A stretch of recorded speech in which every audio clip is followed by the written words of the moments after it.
Hi hello everyone. இப்போ நம்ம கத்திரிக்காய்க்கு stuff பண்ணுறதுக்கு எடுத்து வச்சுருந்தோம் இல்லையா, எல்லாம் வறுக்க வேண்டிய பொருள் எல்லாத்தையும் ஒன்றா போட்டு வறுத்துடலாம். வெந்தயம், மிளகு, மல்லி, கடலைப்பருப்பு, ஜீரகம், உளுத்தம்பருப்பு, வரமிளகாய், இது எல்லாத்தையுமே ஒன்றா போட்டு வறுத்துட்டு கடைசியாக அந்த ஒரு ஸ்பூன் எடுத்து வச்சுருக்கோம் இல்லையா தேங்காய், அது லாஸ்ட்டாக போட்டு வறுத்துக்கணும். நம்ம அந்த பக்கம் குழம்புக்கு ரெடி பண்ணிட்டு வந்துடலாம். எடுத்து வச்சு தேங்காவை போட்டு நல்லா ஒரு பரட்டிட்டு எடுத்து பிளேட்டில் எடுத்து ஆற வச்சுருவோம்.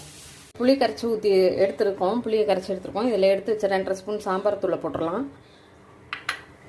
அடுத்து மஞ்சத்தூள், அடுத்து உப்பு. இதை நல்லா கொதிக்கட்டும். இது கொதிக்கும் போது நம்ம அதுக்குள்ளே கத்திரிக்காய் ரெடி பண்ணிட்டு ஸ்டஃப் பண்ணி வதக்கிட்டு வந்துடலாம். இது கொதிச்சுட்டு இருக்கட்டும். இந்த அரைக்கிறதுல கொஞ்சம் உப்பு போட்டுக்கலாம். நல்லெண்ணெய் இதை ஊற்றிடலாம்.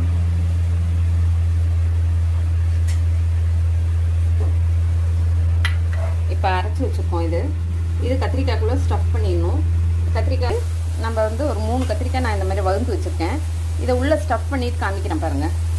3 கத்திரிக்காய் நம்ம ஸ்டஃப் பண்ணி வச்சுருக்கோம். இதை அப்படியே எண்ணெயில் போட்ட வேண்டியது தான்.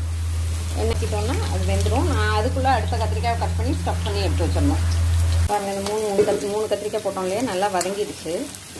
இதை இப்போ இது எடுத்து அப்படியே குழம்புல போட்ட வேண்டியது தான். நல்லா வதங்கிடுச்சு பாருங்கள்.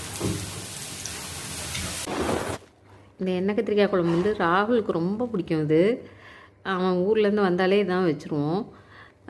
ரெண்டாவது எனக்கு எங்கள் அண்ணனுக்கும் இது ரொம்ப பிடிக்கும். எங்கள் அம்மா இதை வறுத்து வைக்க குழம்புல போடுறதுக்கு முன்னாடியே நாங்கள் சாப்பிட்ருவோம், போக வர சாப்பிட்ருவோம்.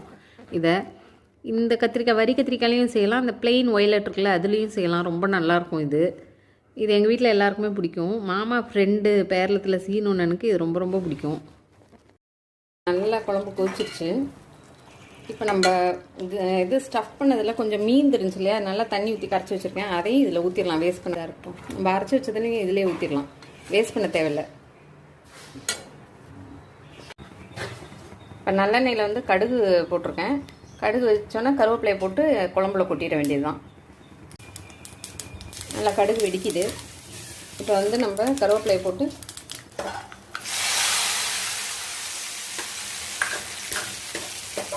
ரெடி.